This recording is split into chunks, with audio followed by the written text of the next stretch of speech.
Ni a farkon haihuwa ta ban gane kowa, kuma tashi na gane mai raino ta uwa.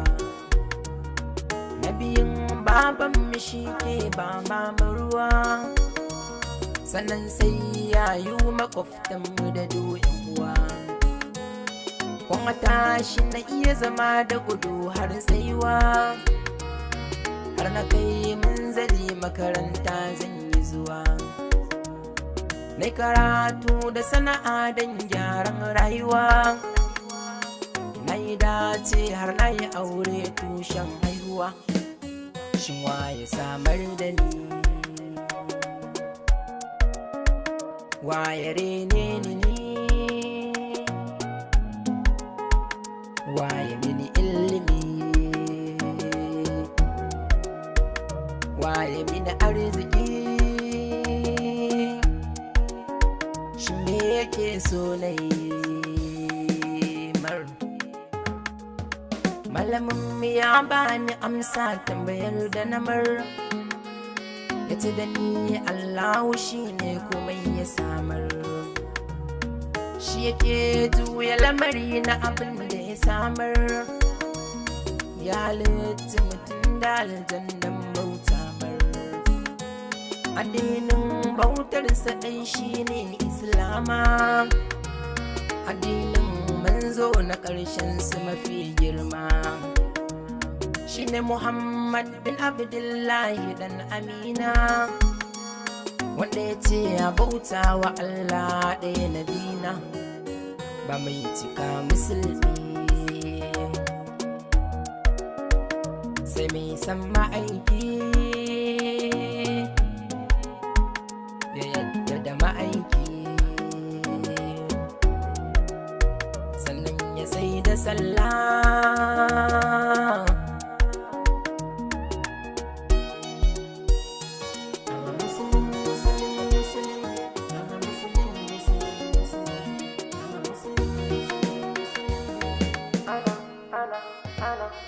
Ana Muslim fassararsa musulmi ne ni, anta Muslim fassararsa musulmi ne kai, anta Muslim fassararsa musulma ce ke ma.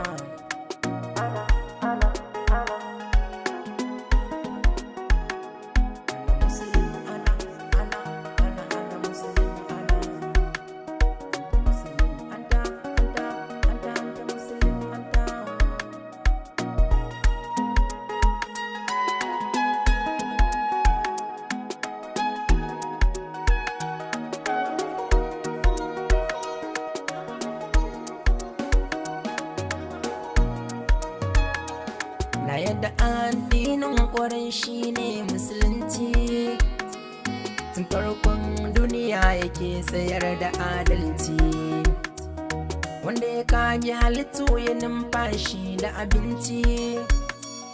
Cikin mutane yakan zaɓi mafi sassauci, sai ya aika mala'ika kusa da musulunci.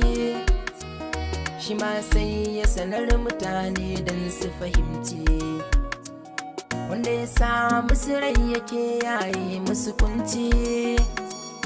Ya halitta su dan bauta ta yi makaɗaici, bauta masa shi kaɗai, bai cancanci kishiya ba, bayan mun bauta masa.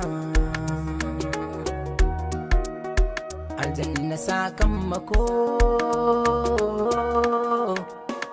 duk da mu bayinsa ne, wajibi ga dukan musulmi yayin imani da Allah da mala'ikunsa da duman zanni, wanda mu ta burinsu ne muka san addini, misali annabi Ibrahim kalilullahi, annabi Nuhu, annabi Isa ruhullahi, annabi Musa mursalai ne daga lillahi, da mafi girman ciki kairu kalkillahi, Muhammad Rasul ɗai da yagga ilahi, imani da littafai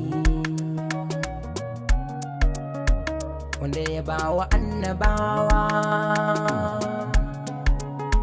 imani da kaddara mai kyau ko mara kyau, imani da ran hisab. Ana muslim fassararsa musulmi ne, anta muslim fassararsa